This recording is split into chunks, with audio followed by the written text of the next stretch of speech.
Playtime, c'est comment, et c'est ça la dimension politique du film, c'est comment la bourgeoisie a mis en scène la France.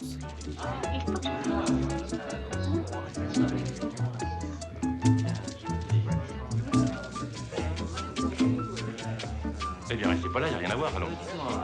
David Bellos, le plus grand paradoxe de Tati, c'est qu'il suggère à la fois une sensibilité révolutionnaire et une conception du monde assez nostalgique, pour ne pas dire réactionnaire.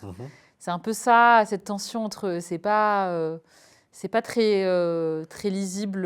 Oui, mais C'est ambigu. Voilà, c'est disons bien. que c'est un peu hâtif parce que, en fait, on a, enfin, il y a une grande tradition, dans la grande tradition marxiste, révolutionnaire, il y a une tradition qui serait d'accoler le progrès à l'idée d'émancipation, en gros.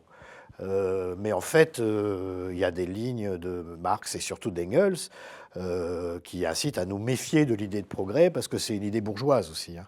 Et que, en fait, là, on peut parler des grands cinéastes qui se sont méfiés du progrès.